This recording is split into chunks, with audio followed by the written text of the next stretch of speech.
Hi everyone, my name is Karen Ronning-Hall and I am your disaster preparedness evangelist.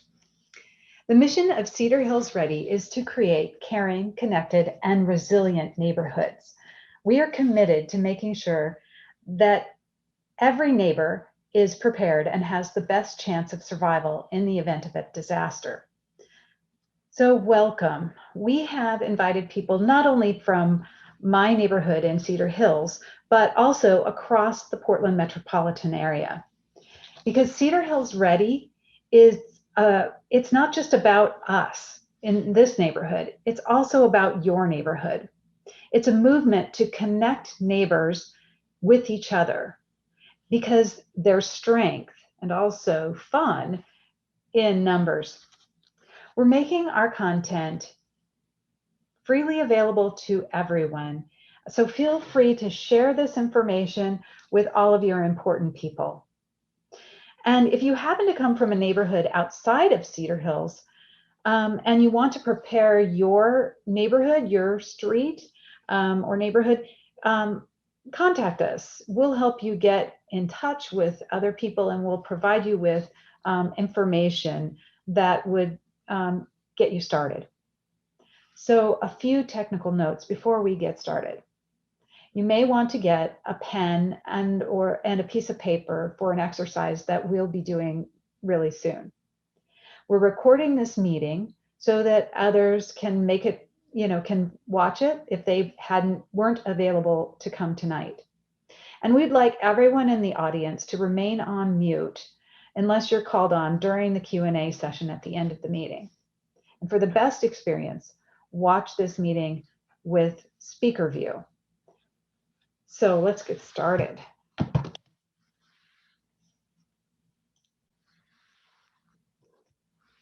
So this program is an ongoing series into 2021. So most of our meetings are going to be on the third Wednesday of the month at 7 p.m. on Zoom. And as you can see in the next month, we're going to be talking about water, sanitation, and hygiene, which is incredibly important for disaster preparedness. Water is everything. We won't be meeting in December, and our topics are subject to change, depending on speaker availability.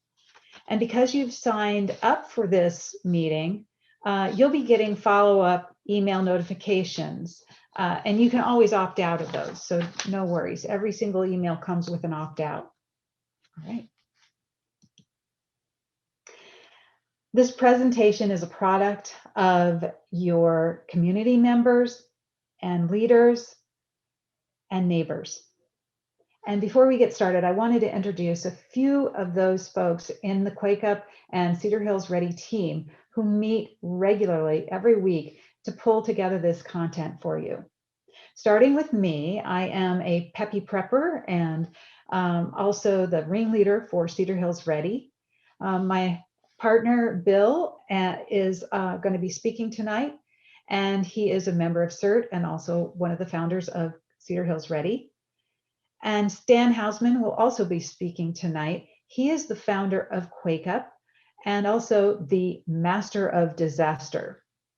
Barbara Bracken is going to be tracking comments tonight and leading the Q&A session at the end. She is 12 and Ready's program manager. And I also want to say a special thank you for Barbara and her folks at 12 and Ready. Our preparedness, our Get Prepared Now booklet that we offer to everybody freely, the content of that was largely provided by Barbara and her team at 12 and Ready. Lincoln Thomas is Cedar Hills Ready neighborhood coordinator, and he's also the newsletter editor. Judy Janowitz is a mentor of mine, and she has been in Beaverton CERT forever, for many, many years, and she coordinates the Waterhouse Neighborhood Ready program. She's also so willing to go out and help in any kind of neighborhood program.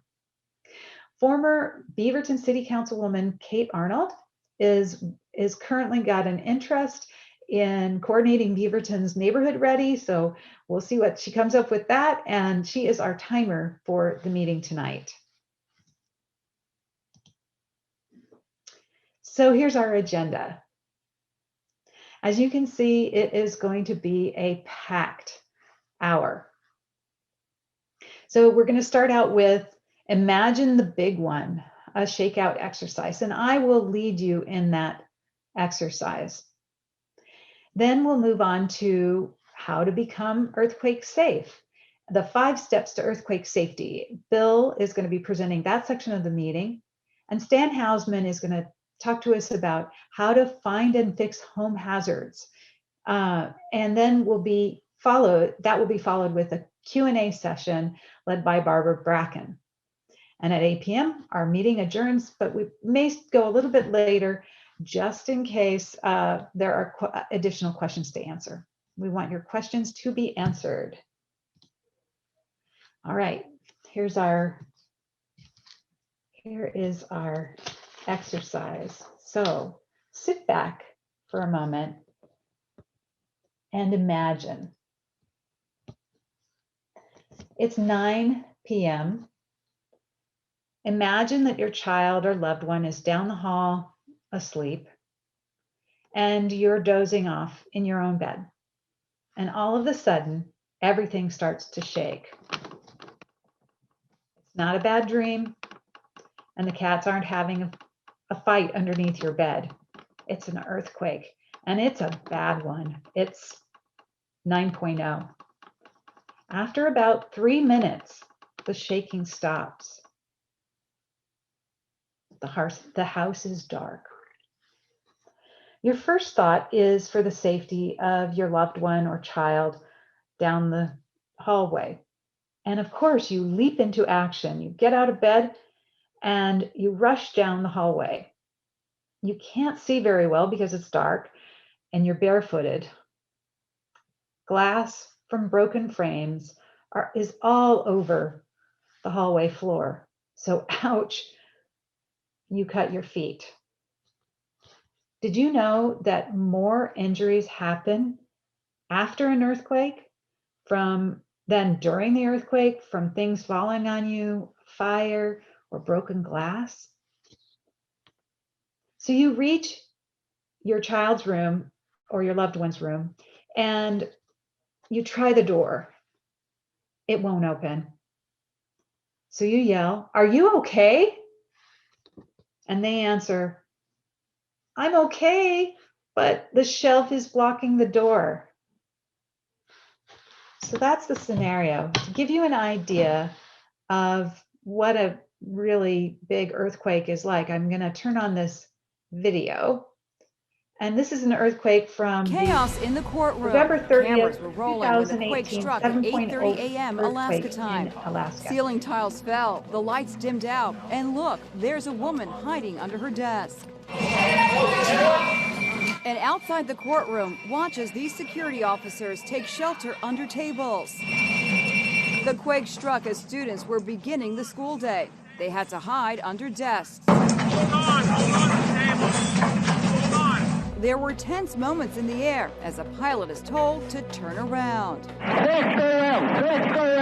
Going around. TV newsrooms were in total disarray as power knocked them off the air. A reporter at the CBS station had to rely on Facebook Live to broadcast the damage in their newsroom. You can see this room. Everything, ceiling tiles have fallen, monitors, TVs, what have you, scary situation.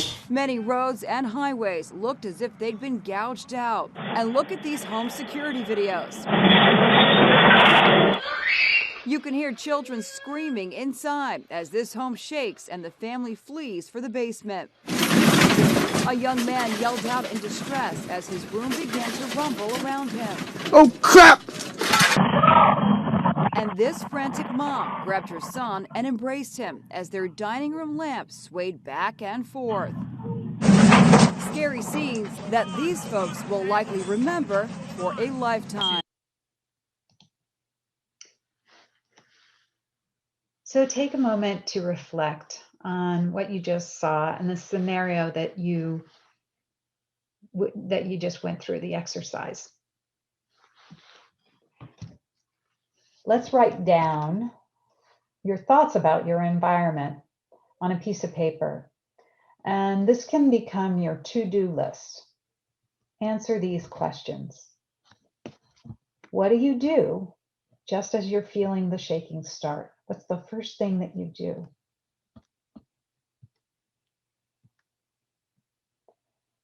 How do you protect yourself? What may come off the walls?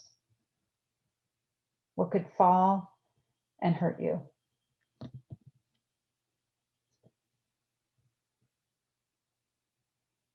Look up, look down, look all around you.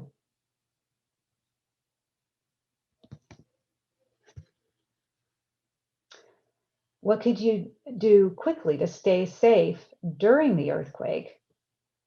And what do you think you could do to your environment to prevent injury or worse from happening? Type any questions you have in the chat. These questions, if they aren't answered during the presentation, we will address them in the Q&A session at the end.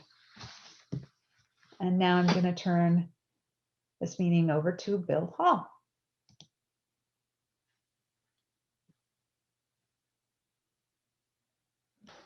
Thank you, Karen. Okay, I first want to draw everybody's attention to the picture on the left here of the Get Prepared Now booklet that we have published. It's got a ton of information about getting prepared, and it's got inserts that you can use as tools in your planning. How to become earthquake safe is described on pages 6 and 7 of this booklet. And I would like to repeat the acknowledgement and thanks of the Tualatin Neighborhood Ready Group and Barbara Bracken for the original booklet, which we used as the genesis of this one. Starting with the Tualatin publication and with Barbara's help, we have made this booklet a very useful tool for planning in any neighborhood. These booklets are available on the website, our website, or you can get a copy if you contact us.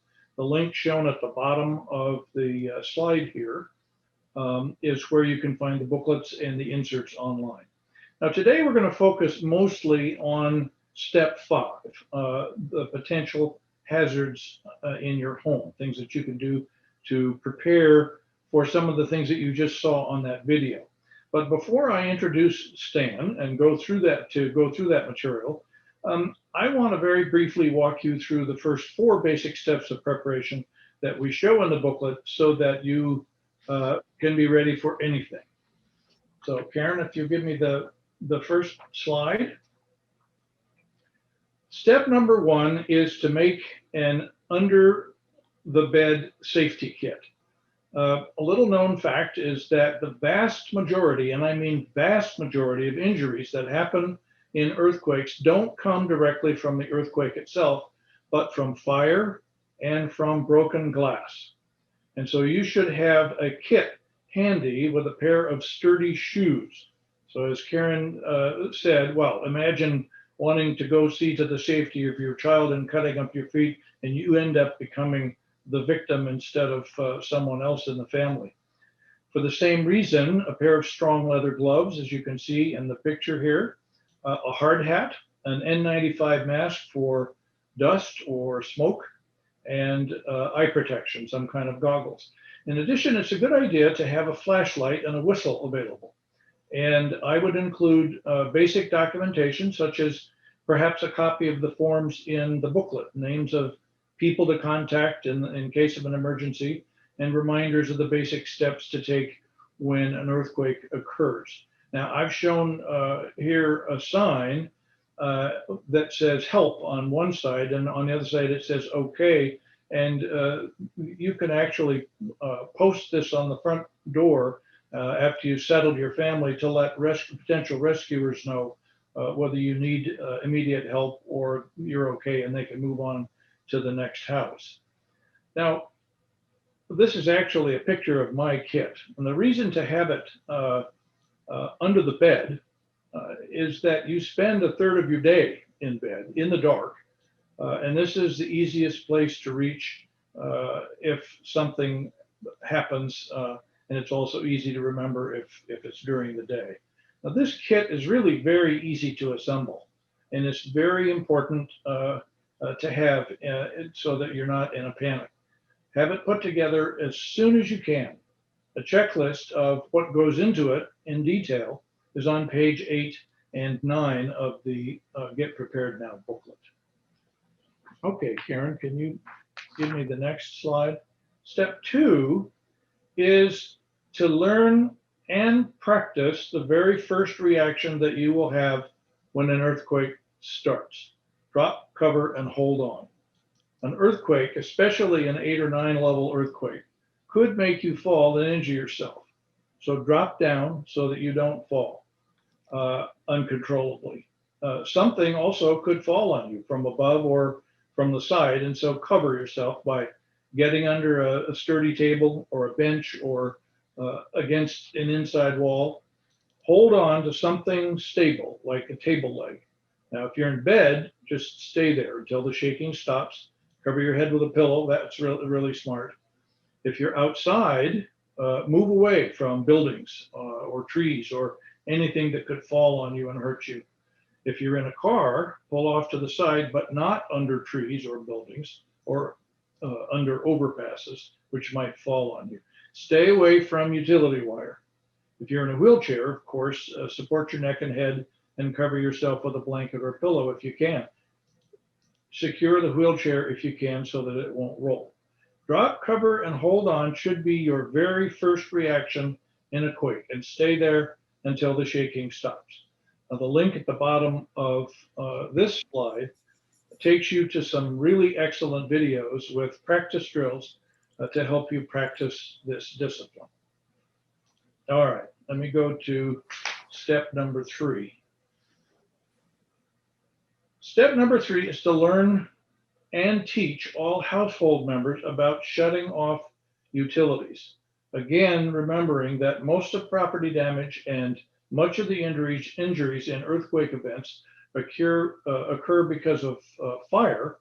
First thing that you want to do, if you have a fire, or if you smell smoke, or if you smell gas, or you hear a hissing, or if your gas meter is rotating faster than usual, you should quickly shut the gas meter off as shown here with a wrench.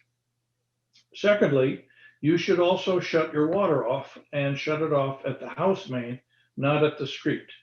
Now, the reason for this is that in our area, the construction of our infrastructure often had sewer and water lines buried in the street in the same tunnels. So if there's a rupture, and there's likely to be, then you could get toxic contamination in your water. In addition, if there's an extended period of interrupted water service, you actually have several gallons of water in your pipes in your house, plus your hot water heater, that if not contaminated or draining back into the street because you haven't closed the shut off, is good water to drink. And finally, if there is an extended power outage, or if there are water or gas leaks or shorting that you know about, you should shut your power off at the panel. Shut off all of the circuit breakers first, and then the main breaker last. And you're going to do that in reverse when you turn it back on. You'll trigger the main breaker first and then the circuit breakers. So learn how to shut off all of your utilities and teach every member of the family how to use these. And this includes any child that's old enough to stay home alone.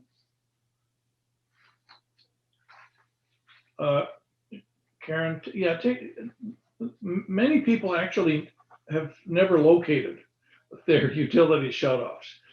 And one of the inserts in our booklet has this page, which gives you the opportunity to diagram your house, as shown here.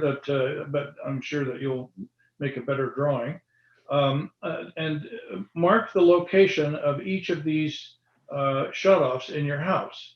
You can use this diagram to help teach each member of the household, and it's also a good idea to put a laminated label, as I've shown on the right-hand side here, and attach those to the shutoff valves so that it's easy to find in an emergency. So on the theme of fire, I would like to add a couple of notes before I move on to step number 4, because fire is such a large percentage of the danger and the damage in earthquakes.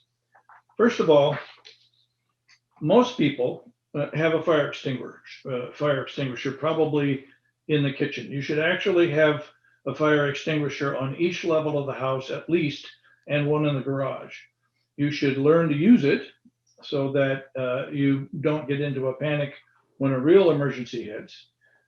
You should remember that you could prevent a complete loss of the house by understanding how to use a fire extinguisher to put out a small fire.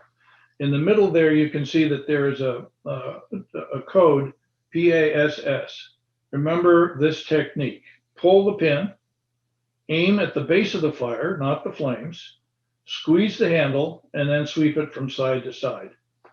Now, many people don't know that fire extinguishers also require maintenance, which is really important. You have to check the dates to see if they're still working, and you have to quarterly turn your fire extinguisher upside down and shake it, because the dust that's used in it can pack and not work if you haven't done that. Now, the link showed at the bottom of this slide can give you some really good information on buying. There are a number of different kinds of fire extinguishers, and maintaining and using fire extinguishers.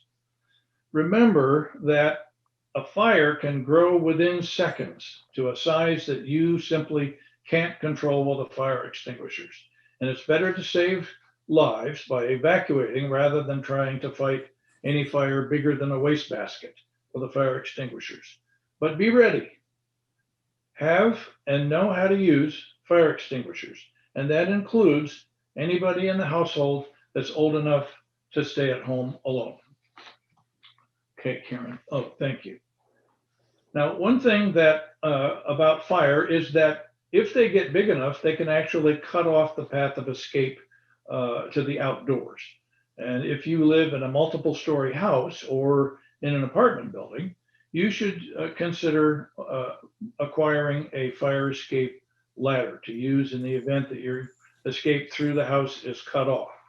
Remember that if a child is old enough to stay at home alone, he or she should also know how and be trained to how to use this equipment. Now, I've shown a picture here of the highest rated ladder kits, and I'm not supporting any particular model, but there are many different kinds, and there's a link at the bottom of this page, which can take you to websites that show you the best kind of ladder for your particular situation.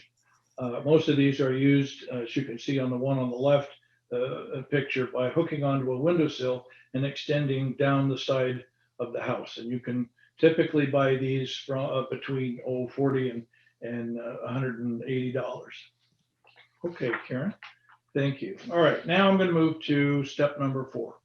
Step number 4 is preparing and constantly updating a family emergency plan for communication and connection.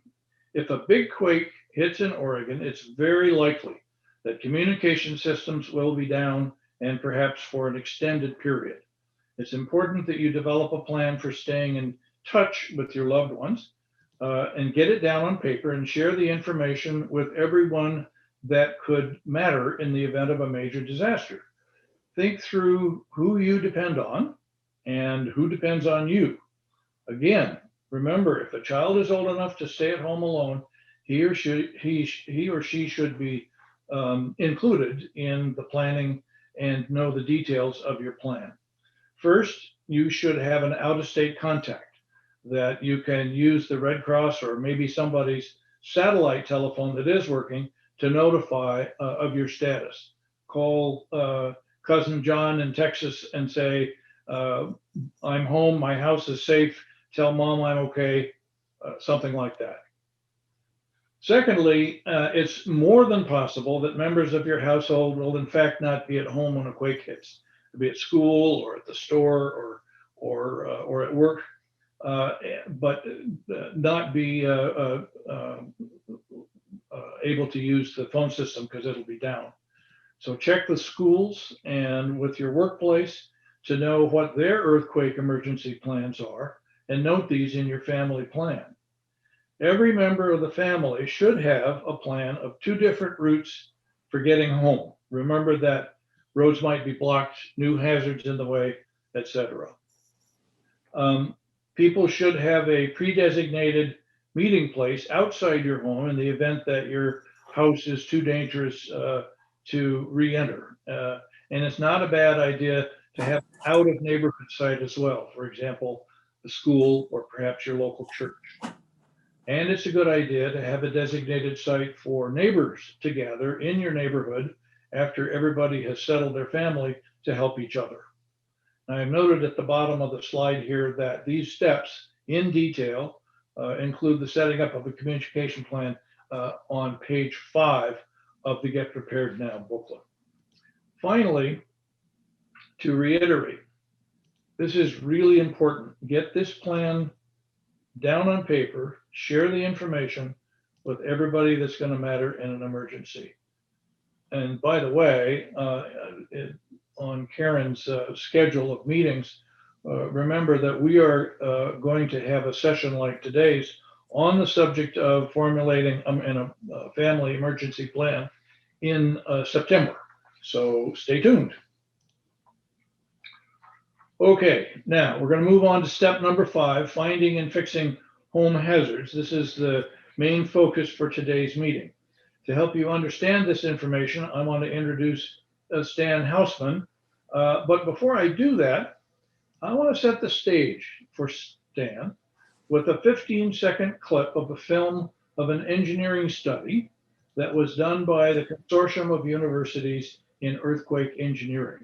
They set up a model, a very realistic model of a standard home, and they shook it at different levels to simulate a real earthquake to see what the dangers in a home could be. Remember the Alaska earthquake clip that we showed in the beginning? Well, this will give you a little more intimate picture of a bedroom in your home. Run that video.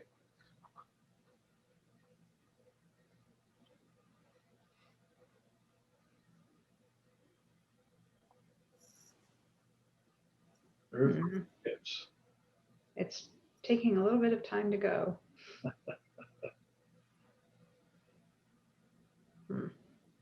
Patient. The triangle is still on the bottom. It looks like you need to click on it.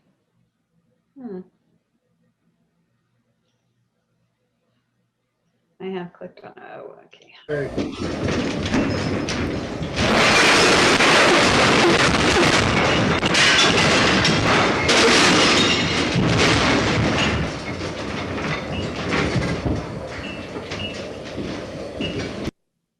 That was dramatic.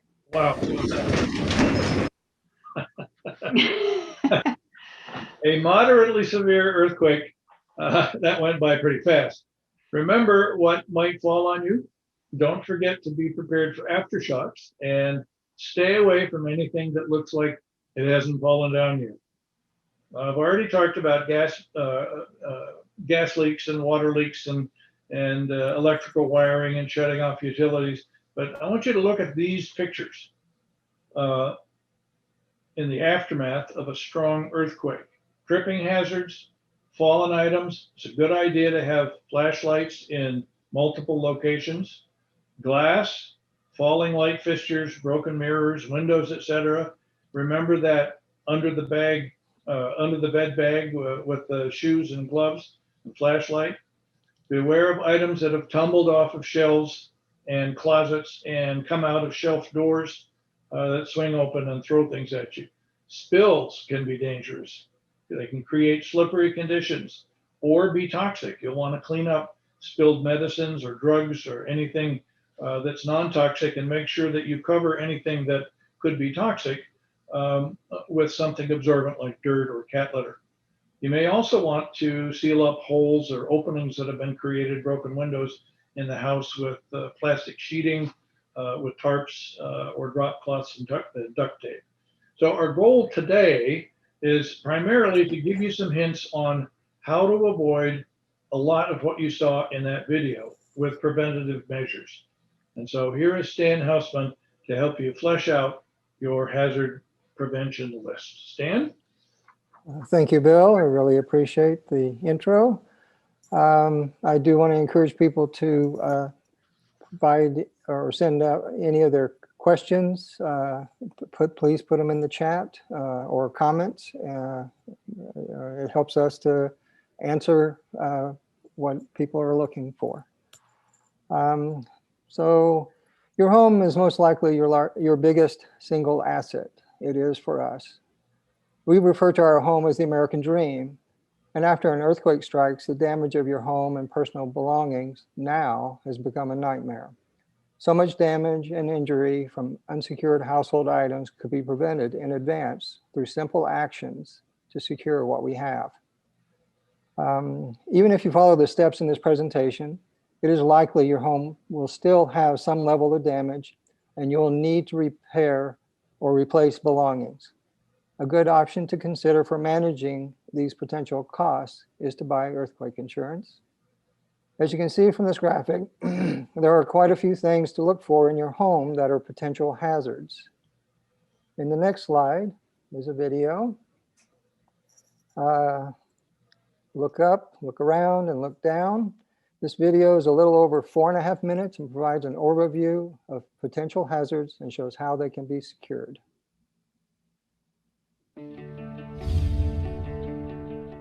Unlike some other natural disasters, there is no season for earthquakes. They can strike at any time, day or night, without warning. The majority of the United States is susceptible to an earthquake of some magnitude, not just the West Coast. The central Mississippi Valley, parts of the East Coast, and the U.S. territories are also at risk. So it's important to learn how to protect ourselves from earthquakes. Start by looking throughout your home for items that could cause injury, break or cause property damage if they fall, move or dislodge during an earthquake. This can be done by following these 3 easy steps. Look up, look around, and look down. First, look up. Identify overhead objects that need to be secured. For example, ceiling fans, chandeliers, and pendant lights should be supported with a minimum 9-gauge wire cable that is bolted to the ceiling joist or beam. The cable should have enough slack to allow it to sway. Next, look around. There are 5 categories of items you'll need to be on the lookout for: hanging decorations, heavy furniture, items located on shelves and tabletops, electronics, and cabinet doors. Secure hanging decorations like pictures and mirrors by hanging them from closed hooks. Or you can close open hooks with a pair of pliers. The number of hooks needed for each object will depend on size and weight. Large objects are more stable when hung from 2 hooks and are sufficiently screwed directly into the studs. Hooks that are simply embedded into drywall or plaster are likely to pull out, allowing objects to fall. Move heavy furniture like bookcases, china cabinets, and entertainment centers away from beds, sofas, desks, or other places where people sit or sleep. Take special note of anything heavy enough to cause bodily injury or that can block an exit. Secure heavy items once they've been moved. Use flexible fasteners such as nylon straps to secure top-heavy furniture to at least 2 wall studs. L-shaped metal brackets with lag screws into studs can also be used. However, flexible fasteners are better because they allow objects to sway, reducing the strain on wall studs. Items on shelves and tables can fall and break, creating dangerous conditions. In more severe earthquakes, they can become deadly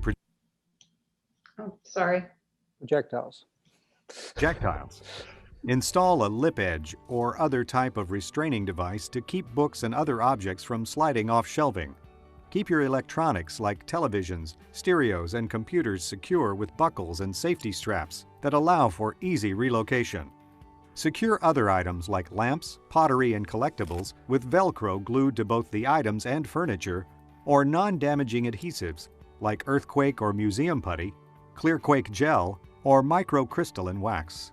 Secure doors to kitchen cabinets and other storage units like entertainment systems and china cabinets with child-proof hook and eye or positive catch latches to prevent stored items from crashing to the floor. Once you have completed the steps described so far, you are 2/3 of the way to better protecting your home. The final step is to look down.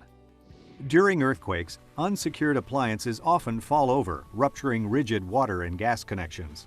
Secure your water heater with 2 steel straps screwed into the studs or masonry of the wall and install flexible corrugated copper water connectors. Post-earthquake fire can be as deadly and destructive as the earthquake itself, and often starts with gas leaks. Make sure appliances such as stoves and clothes dryers have flexible gas or electrical connectors to reduce the risk of fire. Locate your gas shutoff valve and make sure you know how to turn off the gas supply to your home with the use of a wrench. Be sure to keep the appropriate wrench close to the gas valve. Consider installing an automatic gas shutoff valve that activates when sensors register ground shaking or an increased flow in gas. Finally, relocate any flammable liquids to a safe garage or outside storage location. For financial protection, contact your insurance company or agent and consider purchasing earthquake insurance.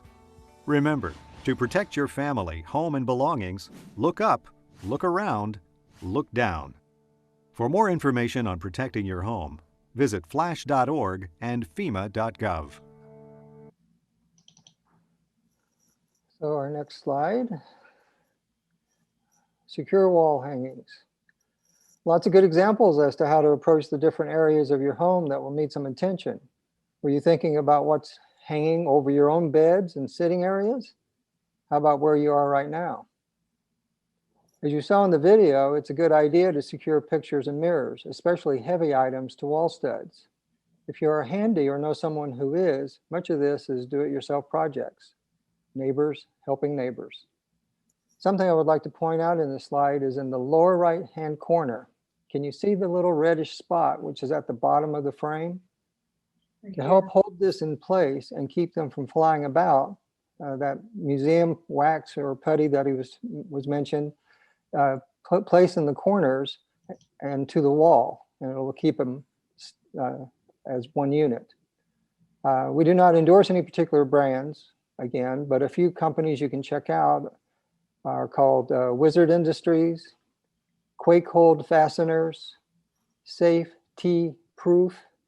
These can be found online, or better yet, local businesses carry these types of products. On to the next slide. Attach tall furniture and objects.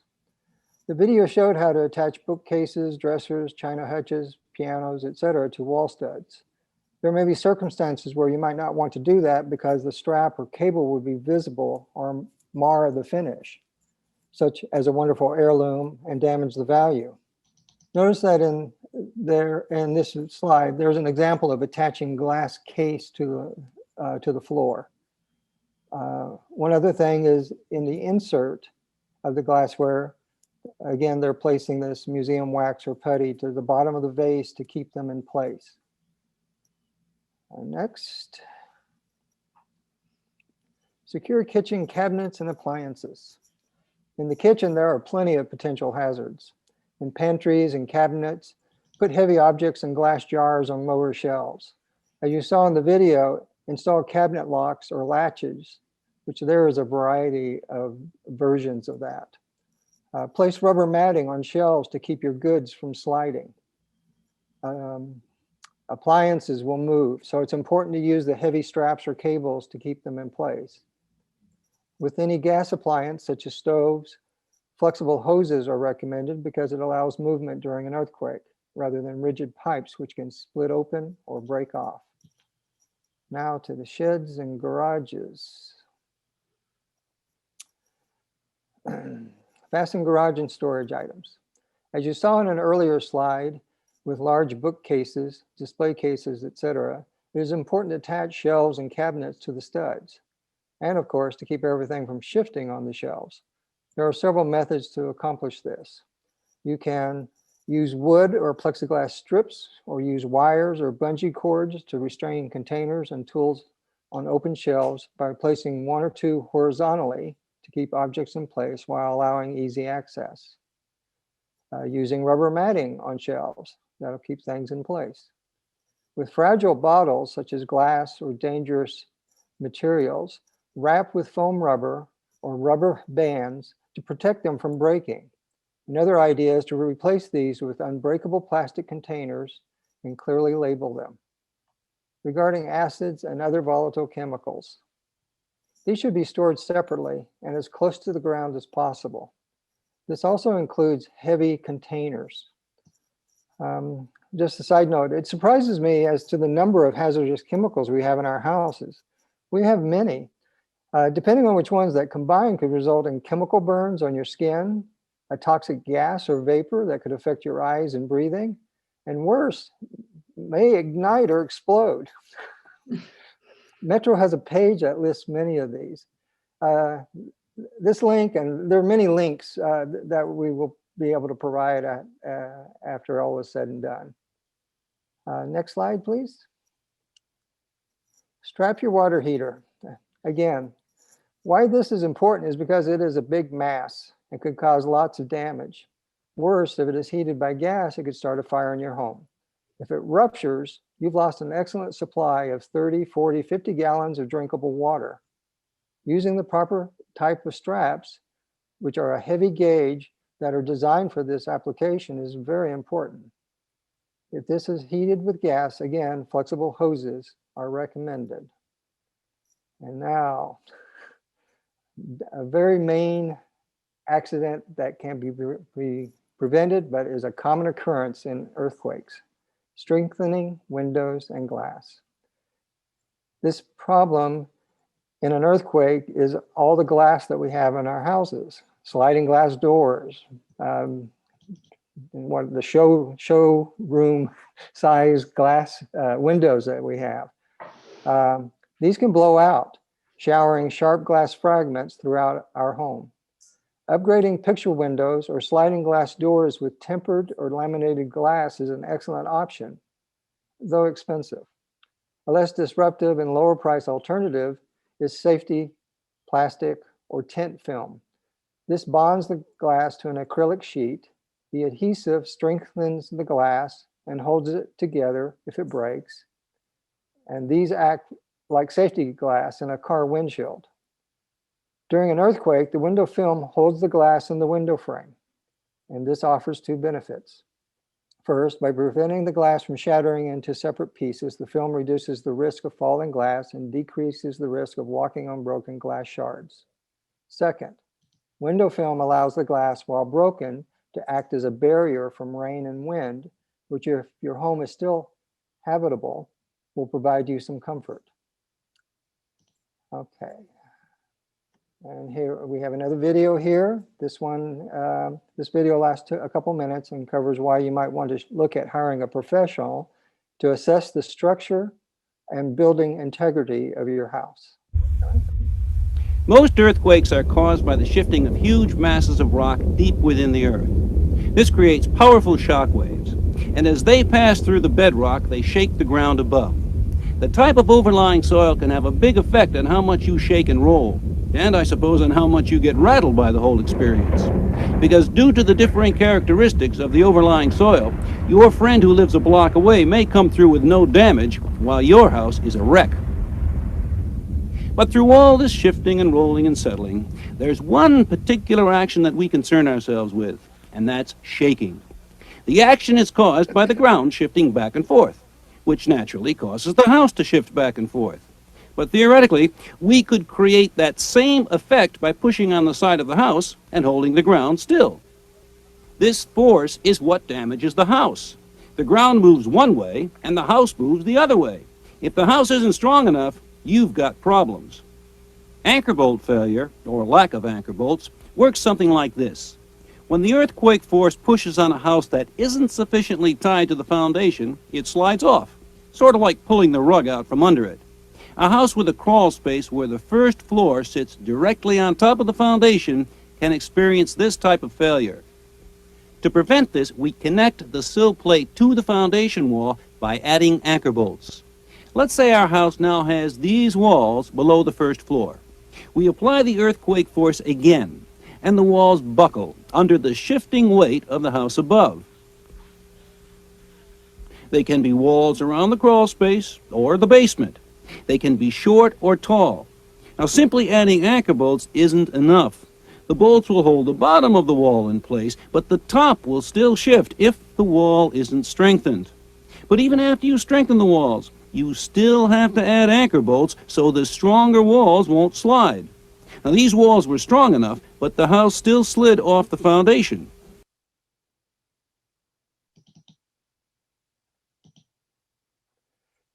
Okay. Structural hazard mitigation. Though again, we are not recommending any particular businesses, we want to mention a few local seismic retrofitting companies as they have kindly participated with our Quake Up events to provide information and to help you to get to know about this and all that it takes to retrofit a house. I'll mention three, and there are others. There's Earthquake Tech, there's Northwest Seismic, and there's Prepared Northwest. And again, there are others. So my last slide, I think, is priority hazard fixes. I've been asked to give a priority get started list. And so tackle at least one item every week until you have everything done. Start with what you can do right now and happens to also be free. You may ask others for help or to borrow tools. You might help them in return or help others in your community. Neighbors helping neighbors. After all, we are all in this together. So there are some that are no cost, such as you saw in the video, moving heavy or large items to the floor or low shelves, move things that can fall on you away from where you spend a lot of time, or move heavy or unstable objects away from doors and escape routes. And then there's low cost. Hanging mirrors and pictures on closed hooks and prevent small objects from falling by using museum putty or wax. Attach top-heavy furniture and appliances to wall studs. Secure computers and TVs with special straps. Install latches on kitchen cabinets. Use 2 metal straps around the water heater to wall studs. Many of these items may be available at your local hardware store or from online sources. Last is a bit more work or a bit costly. Use flexible connections where gas lines meet appliances such as water heaters, ovens, and clothes dryers. Secure overhead light fixtures with that 9-gauge wire that they mentioned. Secure freestanding wood stoves or fireplace inserts. And probably if you're ready and up for it, get a free estimate done for a seismic retrofit of your home. And this, I turn it back to Karen, and thank you. Thank you, Stan. That was great. So this has been, as I mentioned, an information-packed meeting, and it may seem a little bit overwhelming. I want you to know that I haven't done all of these. Bill and I have not done all of these things. In fact, learning this stuff actually sort of, I'm beginning to look around at the things that I can do to make sure that we're safe in our house. So the approach is to really, start small, as Stan said, and also to, focus on these 5 steps so that you can become earthquake safe. There's so much more information in our Get Prepared booklet, and that link is down at the bottom, and I've sent it out with almost every single email reminder of this meeting, so that you can find that booklet. So the steps are, make an under the bed safety kit, learn to practice drop, cover, and hold on. Those are simple things you can do. Teach family members how to shut off utilities, also fairly easy to do. Make an emergency plan. Put that one off maybe for right now. You can go if you're overwhelmed, don't worry about that one right now. We'll talk about that in September. And finally, find and fix hazards in your home. One step at a time does it. So this opens us up to the wrap up and the Q&A session. You're invited to stay for this portion of the presentation. All of our speakers will stay to answer your questions. So I'm going to turn it over to Barbara. It's Karen. We do have a couple of questions that came in. tell me where I get the links. Are they that you've written together? Is that part of the invite?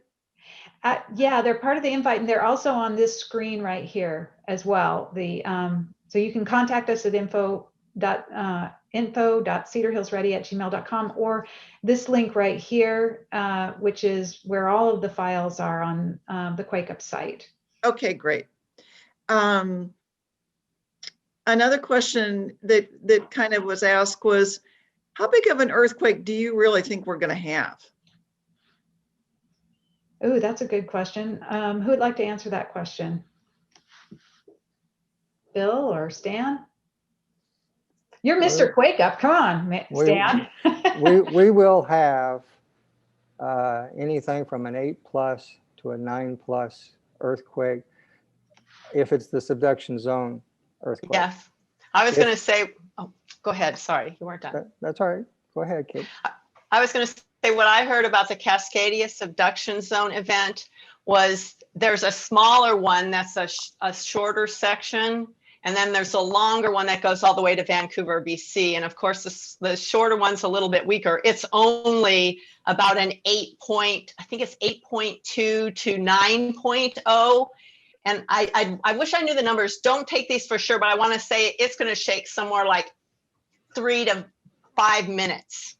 So imagine the shake we had in 93 was what, like 30 seconds, 3 or longer minutes. And so the chances are about 37% of that particular happening in the next 50 years.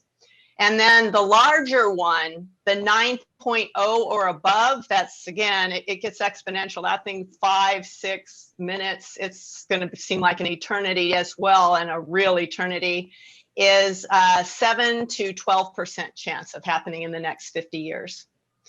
So that's why I was saying, from a standpoint of city government, we've got to be getting ready for this. I mean, with chances that high of something happening to our community, what we're building, what we're putting on the ground, and how we're protecting ourselves is going to be important. Yeah, I'll back that up too. The things that you do to get prepared for the earthquake, there are some specific things that you'll get prepared. But what we have noticed is also that disasters of all kinds are becoming more prevalent. I mean, we had that disaster with the fire, and if you are preparing this stuff, you'll actually be more prepared for any other kind of disaster. Okay, thank you. These are probably both for Karen, excuse me. One is from Paul. I guess they're both from Paul. Do you have a Facebook page, and are these slides available for distribution? We do have a Facebook page, and I can send out a PDF version of the slide set if you'd like. That's hidden. You trace that, and I'll make it up. Yeah. He is talking. Who is it? Her mouth. Yeah, it's her mouth. Who is it? Her. She lives around here. She's doing this meeting. So yeah, that's great. That'd be great. Did that answer Paul's question? I'm not sure if I answered all your questions. Paul, you can unmute yourself if you'd like.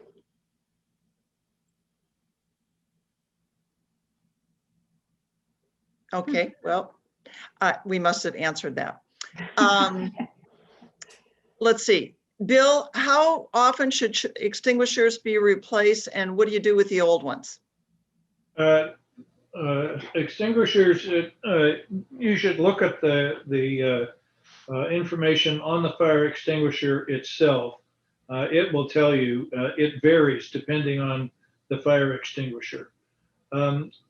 It has been true in the past, and may still be true, that if you take an old fire extinguisher that no longer functions to your local fire station, that they will take it. They sometimes use those for demonstration classes, etc. And it's also possible, if you can't find someone like that will use it, then you may have to just discard it in a hazardous waste depot. Okay. I'm going to give this question, I guess, to, well, either Bill or Stan. This is from Trina. How to choose a location for your emergency supplies? Well, that's going to vary on your living situation. It's if you're in a 3-story house with very little yard and no outside storage area, or you're on a single level house with lots of space. For example, we live on a single-story house, not with a lot of space, but all our emergency supplies are within the house, but we have placed everything so it's on an external wall. And then I have tools in a shed, a small shed, that if I have to peel the outside of the house off to get inside, it's a pretty simple process. And that way I don't have to enter the house. But there are people that also use storage containers or blue barrels that store all their supplies in those. And then I have a neighbor down the street that has all their supplies in a detached shed. So it's going to vary. Oh, and my last friend has stuff stored in practically every room. A little here and a little there. So I'm not sure quite exactly how that's going to work out, but generally they suggest something external or something that you're pretty assured that will stand up through the process. Okay, Stan, this question's for you as well. And 2 questions, one's from Jean, one's from Mitzi, kind of the same question. Options for fastening large bookshelves, and Mitzi's was devices used to hold large furniture against a wall, and where to buy them. Okay. I have done this now several times, and I have gone through the process with a friend of mine. It depends on the time of the year, and I don't know why that is the case, but like I was doing a search this morning, my neighborhood Home Depot, and they only had 2 items, and then the water heater strap. That was all they had. Whereas the time I went with my friend, we got everything we needed. The easiest way I am finding is to go online and just buy it directly from the business. And that was the 3, I gave you a few names which are in links and all that on the Quake Up website.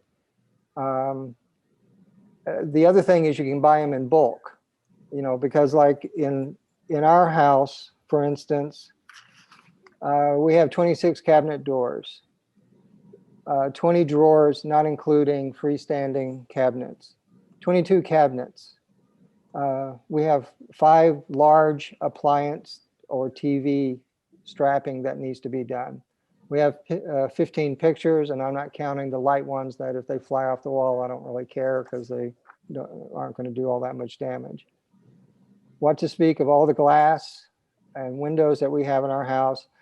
And to try to buy that many pieces, it's you can buy packs of 20 or 10 or 20 or so at a time, and it's less expensive on top of all that. So it's more of taking an inventory of what you're going to need. And also by going to the manufacturers of these, they have how to install them because some are kind of straightforward, others are a little bit more complicated. Like there's a latch that is it's a seismo latch, and it only works when there's an earthquake. And otherwise it acts like a normal door. But when there's an earthquake, it'll actually latch and shut instead, which is really the time I want it to do that. I've used these baby latches before, and it's such a nuisance to have to keep bending it every time you get I got a knife. Oh, heck, I need a fork. Oh, darn it, I need a spoon now. It's like, I don't want that. Okay, Stan, we've got time just for one more question. I'm going to cut you off on that one just real quickly. just kind of our last question. This gentleman is interested in kind of the scope of the idea of seismically getting their home reinforced, maybe a price range, and are there discounts on homeowners insurance? Bill. Yeah.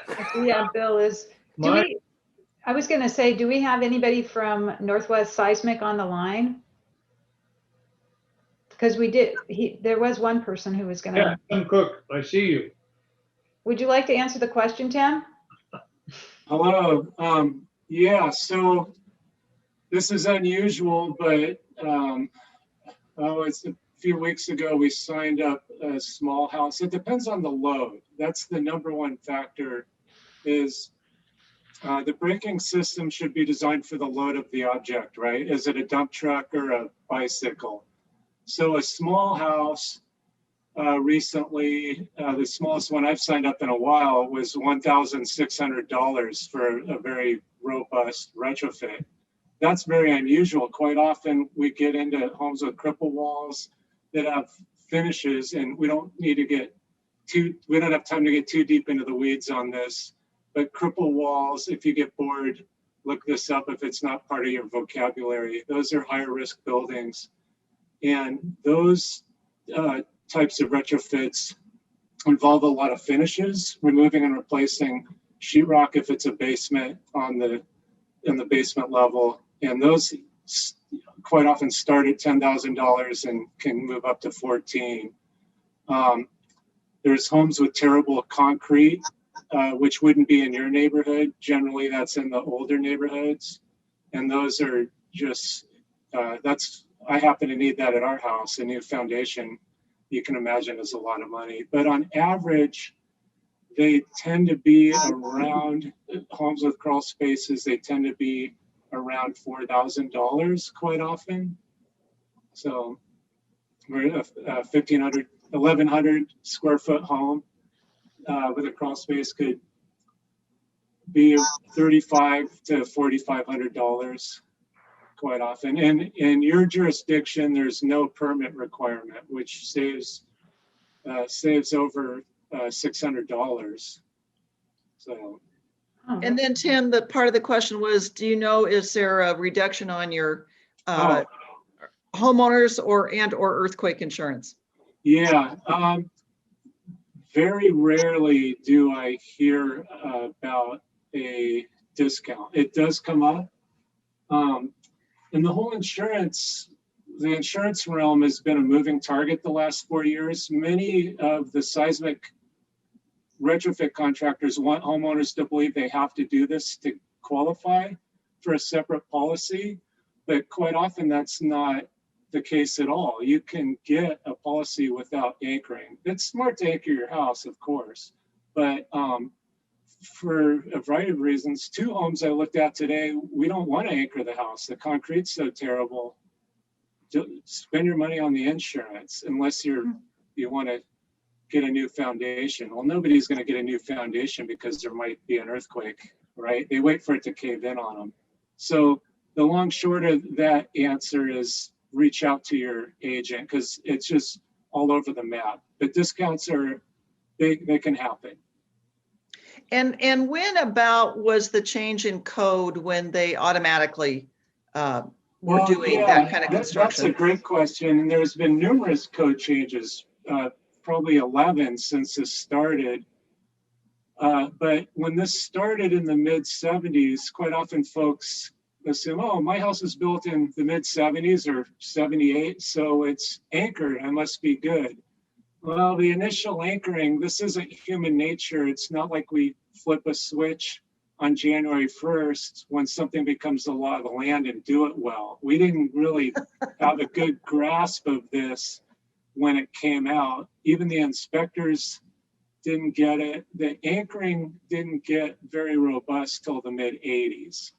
Okay. And then it got better again in 95. We realized we had all kinds of loopholes that we needed to close up a bit. And then there's just been numerous code changes since then. It takes a while for these things to march their way through the bureaucratic system and get adopted. So. Thank you. You bet. That does it for what I have for questions. Okay, well, thank you very much. And I wanted to show, somebody was asking us where the information is, and I thought I would just share my screen real quick and show you how to get there. I'll go to screen 2.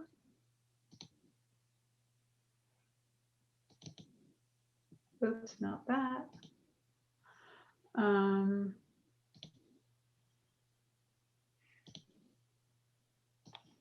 So this is the Quake Up site, and the way I got to this Cedar Hills Ready files is to go down to the Quake Up Neighborhood Ready programs, and then over to Cedar Hills Ready and Neighborhood Ready files. So that's what this is, and what you'll find on this page is a download for the booklet and a whole bunch of inserts that can go along with it, including the OK and help insert.